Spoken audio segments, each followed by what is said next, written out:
Well, good afternoon, Wesley Grove. We are here in our YouTube phone. We are sitting down this afternoon with Miss Briana Chisolm, our native of Cottageville, South Carolina. We are spotlighting her this month, and we are hoping that you can enjoy or get some type of one incentive out of what we have here presenting today, and then also maybe you can help them out on the second side of things. So we're going to kind of dabble onto things. And good evening, Bree. Good evening. And why don't you tell us a little bit about yourself? Well, first, thank you for this opportunity. Thank you guys for having me. So a little bit about myself and who I am. I like to start off with some affirmations. I am a young woman who's active in sports, basketball, softball. I'm active in the community. I am a leader. I am brave. I am courageous. I am a warrior. And last but not least, I am a God-fearing woman. So whenever God calls me, I'm here to get the job done. All right. See, that's a good thing, because you know when God calls, some people don't know how to answer. So that's good that you said that. And then while we were sitting here, you just said you prayed before we got here. Oh, yes. So that's one thing that everyone needs to kind of practice. We need to have that prayer life. Oh, yeah. So that way things can go and flow a little bit more fluently. Yes. So I'm so thankful for that. We're going to go ahead and get started, since you told us about that Miss Warrior. At first I was going to call you Bree, but I'm going to call you Miss Warrior, because, you know, I'm like, she looks so young in here, and she got this you're just vibrant. I can just feel everything in here from you. So I'm going to ask you the first question. How we got in contact is because you were actually doing coaching, and you guys were doing something for I believe it was around the Christmas holiday. Yes. So why don't you tell everybody a little bit about it, and then I'll go to my first question about it. Okay, so back in December 2023, every year, this is our second year with elementary basketball program, and I'm the head coach for Cottageville Elementary. And so we have a Christmas program, not a Christmas program, but we participate in a Christmas parade every year in Cottageville. And so this year we wanted to give back to our kids. We know that we have a lot of kids in our community who are less fortunate, who may not be able to have things that other kids may have. And being a part of a team, we know that you have to have certain clothing and certain shoes. And so we were reaching out to others. This year we were able to raise money, get a few sponsors, so that we can also donate and provide shoes for each one of our players this year, shooting shirts, which I have on one of them today, representing. So this year we really wanted to focus on how can we give back into our children, understanding that the community and the economic crisis that we're in here local. So that was our primary focus, and that's how we also connected. And so again, I want to say thank you all again for your contribution. So thank you. Oh, well, thank you. So now I heard you said you are the head coach, you were the coach.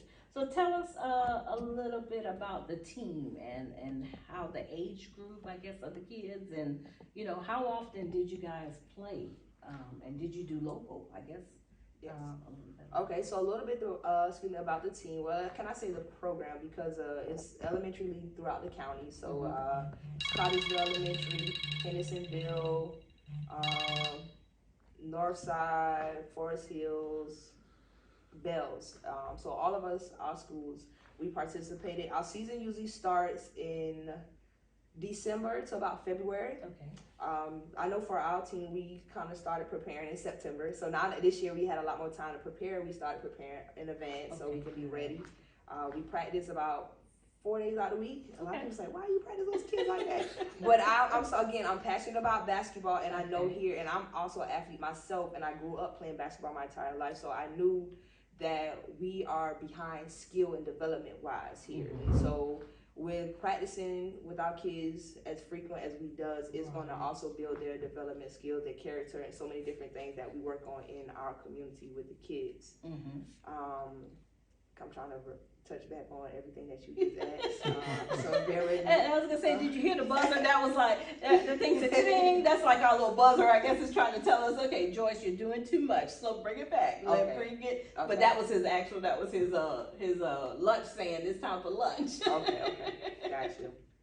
But yeah, that's pretty much about our basketball season. We play the teams that's here local, we play Okay. teams out from Hampton. We have a Hampton County team this year. He actually brought in a lot more teams from the Charleston area, so we were able to compete with more kids who were on a higher level Oh, wow.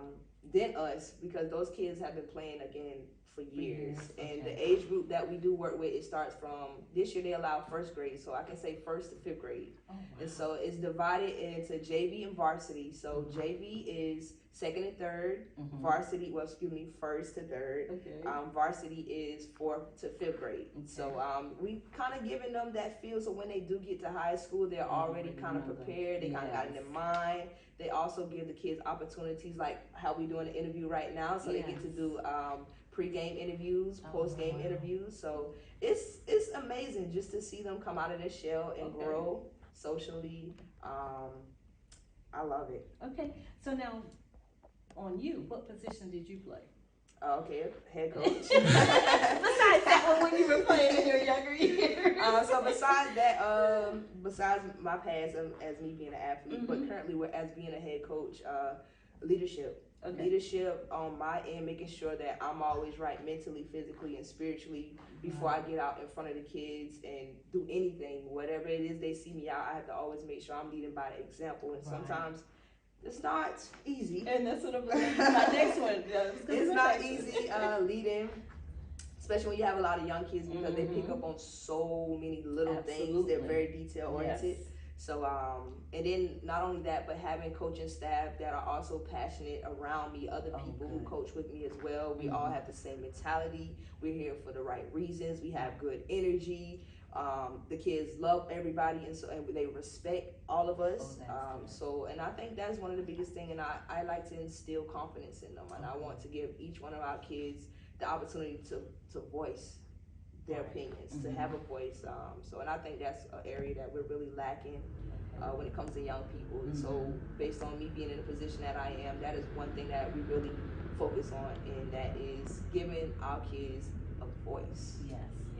And considering at a young age, it's kind of hard to find them with a voice. Yes. Because they are so young, and then it's like, that's the age when everything is more impressionable. So it makes it a little bit harder, I guess, for an adult who has, I've been around the little ones before, and I'm like, oh my God, they have so much energy. So that's good that you have the energy that you need to keep up with them. Because I'm sitting here thinking, I'm like, I have a 7 and a 9-year-old that I deal with, and I don't know where they get the energy from, but I'll be like, oh my God, we need to find somebody a little bit younger. So that's good that you have that. So now, where did your sense of community come from? From church. Okay. So I grew up in a church as a young kid, so that's one thing to this day that I'm grateful for, that I did get the opportunity to grow up in church. We had a lot of activities that was going on for the youth. I was very active, so that really inspired me a lot, just being active, doing so many different things, going to different communities, different churches, going other places, being around other kids and getting experience hands-on and vocally, just speaking like what I'm doing now. It made a difference in my life. And so as I grew and I got older, when I was young, I always said that, hey, that's something that I want to do when I get older. So as I was growing up, probably about my teenage, I was able to start helping the other young church members that was coming up in the youth department. So that's kind of really where my desire, my sense of humor came from, with helping the youth. Okay, well that's good. Okay, so now if somebody wanted to help this program and to help you as the head coach, what can they do to kind of help in that aspect? Okay, so first, again, we have multiple different schools. So if it's not Cottageville, which we're hoping that it will be Cottageville. But there are other opportunities as well that anybody can reach out to, either the principal, or you can contact High Star Hoops on Facebook or Instagram. So that's High Star Hoops on Facebook or Instagram. You can shoot them a message and let them know that you may be interested in volunteering, or if you just want to contribute any way, form, or fashion to help a team. That's grateful. Again, like I said earlier, a lot of young people, a lot of families now just not fortunate. And where we're lacking. We need the resources when it comes to youth sports or just any youth engagements or activities. So, and that's one sad part about it is because the economy and the cost of living and everything is so high, and most of the time you have that one family home, that one income home family. It makes it hard for that parent or that grandparent or whoever to kind of help the kids or get them into these type of things. But if you guys realize that you don't have to worry about the finances, and then other people can take on that aspect, then that kind of helps take the burden off the little ones. Yes. And then that just allows more people to want to get involved, or more kids to want to get involved. Correct. Because usually at that age it seems like they're either embarrassed because they know they don't have, and then they're missing out on a great opportunity, because it sounds like you guys' team is pretty fun. So I'm gonna have to ask, what's the record? What was y'all record? So JV, if I'm not mistaken, our record was 5-2. Okay. Varsity, again, I know I'm going to get this one wrong, so I don't want to. Okay, then we do not want her to be wrong. We want to get this. I want to say, I want to say JV was 5-2. Okay. But we're not going to quote her on that, everybody. We're not. Just remember, this is the Eagles. We're talking about the Eagles. There we go. Cottageville Eagles. Let's keep that in our minds. So now, if, as you said, if they wanted to volunteer help, all they need to do is go to Facebook and kind of reach out to everyone. So that's good. So now, I know everybody has seen this, and I'm going to get to the other side of it, because you are so young. You're the first young person, second young person that I know that has published a book. And I'm just like, I'm fascinated, and I just love the mental vibes, the doubt, the broken, inspiration, poetry, chill. So now that's pretty much about how you are right now. You're like, you were the warrior, but I'm like, she's just so brave, she's sitting here, and I'm like, I want her to be relaxed, and you're just like, I got this. So I'm just curious, when did you first get into wanting to write or doing poetry? Or when I was young. Again, everything stemmed back to my childhood. Growing up, I had a passion for writing. I struggled in school. I struggled with it. Was taking extra classes just to get help with writing, and that kind of hurt me a little bit. Just knowing that, okay, I'm struggling. Like, I see everybody around me who's excelling in writing, but here I am, I'm struggling. But I know that I have a passion for writing. There's so much on my mind that I'm writing down, but it's like I can't get it. So I stayed in tutoring, but I just never gave up on writing. And just growing up through the teenage phase of my life, I went through a lot of different things, just being judged by the world based on, this may be a little intense, but I like to say it because this is my story, but my sexuality, and growing up in church and religion, just so many different things in the world that the world was so cruel to me, and not being accepted by a parent. And it was just so much at that time of my life where writing was really the only place that really helped me navigate through my emotions, because I saw how cruel the world could be. Right. And I said, no, I don't want to be that person. I don't want to be cruel like how the world is to me, because I know I'm a good person. I know I have a good heart. I have a good spirit. So why am I treated this way? So writing really helped me alleviate all of the negative stuff, the things that I could have done. So when I was young, I always said, I want to write a book. I always said, I didn't know what type of book it was going to be, but I always said that I'm going to write a book. I'm going to write a book. I'm going to write a book. And God took me through some things the last few years, and that pain was my elevator to say, hey, God was like, you always want to write a book? I was like, yeah. I'm taking you through this storm. I'm taking you through this season right now. So now is the time. I'm giving you that pain to push you into birthing this out. So everybody that's going through pain right now, that's suffering, you're in that season. You're hearing it from me. When God puts you through that season of pain, use it for your elevation. Birth something new out of you, something that you've always wanted to do but was stuck and afraid to do it.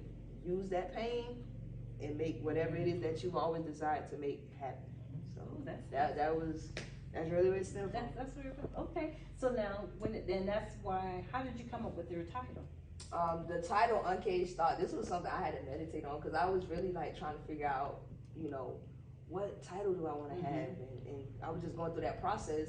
I was just sitting there meditating, and then I had a few different names, and Uncaged Thoughts is the one that really stuck out to me. Again, the journey that God had me in, it was really about freeing myself. And I knew that I had so much to give to the world, but it was caged. I was in a cage, and so this came to my uncaged thoughts, and as you can see, I have like a cage here. It's halfway open, right? Because I was once caged, and now I'm halfway. It's open now, and so now all of these words that are coming out are just, again, everything that I've always wanted to express. I wanted to say. I just wanted to let go, and I just put it all on here. So uncaged thoughts is really freeing myself. Okay. Yeah. Because that's interesting that you said that, because when you said that the world was just so cruel, and then as I sit here with you, most people kind of internalize that negativity that we so often see, that so many people are given to other people, and they internalize it, and then it just eats them inside out.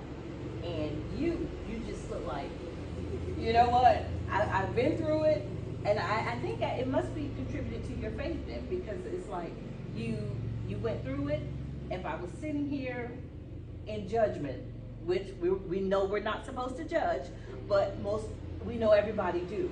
But as you sit here, I would have been like, Briana had an easy life. She hadn't had any type of, because you're just so, laid back, and it's just like, I feel the confidence from you. And so, was it after all the negativity and everything that made you kind of, or was it once you went over the hill? What made you get to that point where it was just like, I'm free now and I'm uncaged? A lot of healing. Okay. Let's say it took a lot of healing to get to this point where I said, like, okay, you know what? I'm tired of like being in a cage. I'm tired of being boxed in, feeling like, I'm a nobody when I know that I'm a somebody, because of, again, my childhood trauma, things that I had to face that I was still holding on to. So it wasn't until I started healing those parts of me where God was just like, okay, I'm shedding this, I'm shedding that, I'm shedding this, so that I can see who God truly called me to be, or the things that I'm ordained to do. And I really could say just healing. I think that's really what be the thing for me, just really healing. Once I realized, like, okay, this is my story, this is who I am, be confident in it. There's somebody else out there who might have went through the same thing that you went through, who needs to hear it. Yes. The time is now. So I really would say healing was really that thing that just now I see it now. So now, do you actually do any motivational speaking type things, or is it just you just continue to write? I actually do motivational speaking as well. That's something I started last year. So it's still a transition for me. I can say that it's a transition. Just adapting to a lot of new things, a lot of things personally that I have to work on and develop and heal and get better at. But I do love motivating others, inspiring others. So that is something that I also do currently now. Okay, all right. So now, if I'm not going to jump the gun, because I find I'll be all over the place, and then I'm like, I'm getting semi-distracted, because I'm like, I keep hearing the lawnmower go, and I'm like, okay, we need to stop the lawnmower so I can focus. But for everything that you have been through, how long did it take you to write this book? I'd say less than a year, probably like a year. Really? Less than that. Yeah. Now, how many rewrites did you do? Are you that type of person that's super critical of yourself, or did you just say, I'm going to write it one time and whatever it is, it is? I'm hard on myself. Okay. I'm very hard on myself. I'm passionate about my work, what I do, display, and the critique, the perfectionist of it. Whew. That's a great question. That's a great question. But when it came to writing, though, I really did. There were some poems that I really had to go back and just revert again. There was some that I wrote maybe a few years ago, some from my past. But now I was like, no, I want something fresh. I want something fresh, what I'm going through right now. So there was some that I really did have to go back and tweak a little bit. And I took some out. I had more, but I was like, it's not flowing with it. So there was some that I had to delete and add to it. So okay. So now, will we have And Uncaged Thoughts Part 2? Maybe a different title, everybody, but maybe that was something that it was in the thought process. Okay. Uncaged Thought Part 2 or Volume 2. But that's all I can say. Okay. So that lets you know, everybody, it is to come. So let's make sure that we're going to be on the lookout because we cannot forget this name. I'm calling her Bree here, Miss Warrior, Warrior Lady. She's a young lady. So I just think that this is going to be awesome. I'm going to be looking forward to kind of getting this. So now, if someone wanted to purchase your book, how would they purchase your book? You can purchase this book on Amazon.com. I actually have a few copies on hand. Okay. For those who are local in the community, that's a question before, but it's all right. You can follow me on Facebook, Instagram, and TikTok at The Chosen Bree. So you can stay posted on there where if I have any events that I may be getting ready to vendor at, you can come check out, come purchase a book on hand. So, but really, I would say Amazon. Other than that, I don't have any upcoming events right now off the top of my head that I can think about that I may be participating in. But again, if you follow me on those social media platforms, you can stay updated for more. Okay. And one thing about us here at Western Grove, we don't mind revisiting someone. So in the event that Briana gets her second book out and right before she gets ready to publish it, she wants to sit down with us and let us know a little bit about it so she can tease you guys. We're right here for her anytime that she needs it. So Bree, remember that whenever you get ready, whatever you're doing, we can stick a little snippet on YouTube and say, hey, what do you want the audience or everyone out there to know? So our followers, our church members and people and their family, you know, because we touch New York, Virginia, we're kind of all over. So if they wanted to see or get in contact with you, you know, we'll get that information out there to them. But we are more than welcome to put you out there because this is just awesome considering that, as I said, Bree, I remember you. And Bree was like, no, I remember you before this. And I'm like, gosh, my age, because she said when I was younger. And I'm like, oh my gosh, she still looks like a baby to begin with. So if anybody wanted to get, well, before I ask them how, because you just kind of mentioned that, is there anything that about you that you would want the world to know that they don't know about you? Ooh, good question. I tell you, I get them here. I get them. Anything that someone would know about me. I mean, I have the inspirational, I have the poetry, I have the leader. I'm getting all these vibes. I feel the God in her. Oh, yeah. So it's like, okay, all right, Jesus, come on, talk to us. You pretty much said that. Again, I'm an athlete. I play basketball, softball. I'm a leader, motivational speaker. I like to write poetry. I don't know. All I can say is the only time will tell. I don't know what God has in store for me moving forward. That's the only thing I can tell you. Okay. So now, I say, the question's always been, in 5 years, where do you see yourself? But I see you kind of growing even more, if that's possible. And then I just foresee just a light illuminating around you. So nothing but goodness is going to be coming from you. So then, where do you want to see yourself in about 5 years? Traveling. I see myself traveling, speaking, inspiring others. Again, leading and doing what God is calling me to do. That's the journey that I'm really on right now. So, and you know, when you're walking with God, anything can change. Yes. Detours, any route. So I right now, I'm really on a journey with me and God. So in the future, but I do know that I can see myself traveling, just spreading the word, spreading the love, the inspiration, the unity. Okay. Bringing people together, working with a lot of youth. Okay. Good. Especially here in the community, doing a lot more things. Just kind of getting the kids active. So I see more. Okay. And I'm feeling more. I got this. I see more, but of course, you know. And considering though, here in the Cottesville area, it's so rural, and most people, when they have the kids, they kind of take them off. And so, how do you reach the ones that are still here? Is that do they because you seem so quiet, Bree.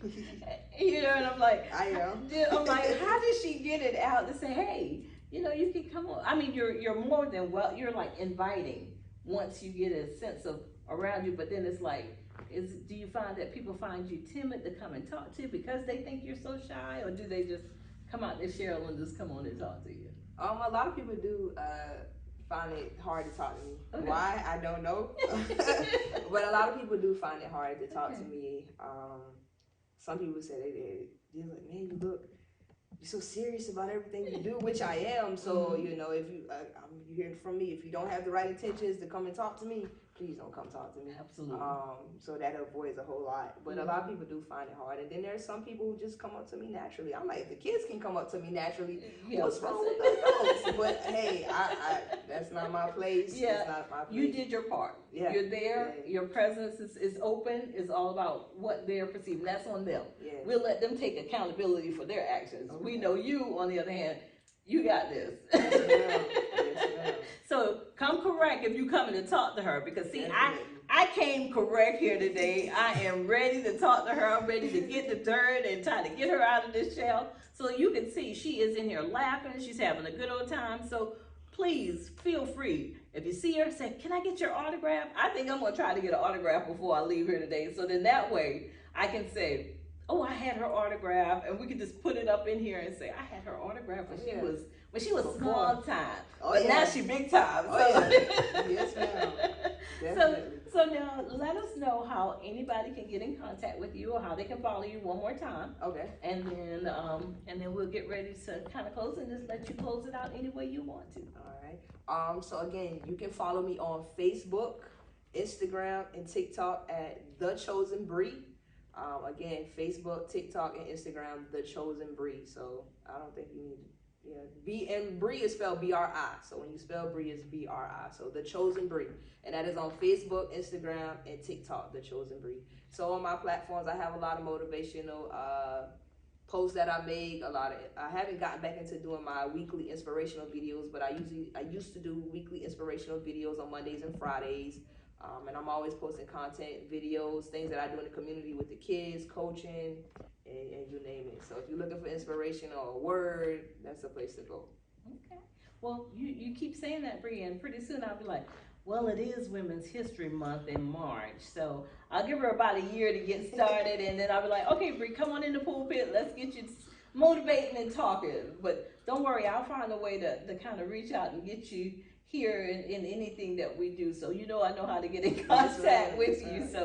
So I just appreciate the fact that you didn't find it robbery to come out here and share your story. I am really enlightened. I'm really kind of fascinated right now about this whole process and everything, and see how you all put it all together in the book. So please make sure you guys go out. Amazon.com, I go there all the time and purchase things.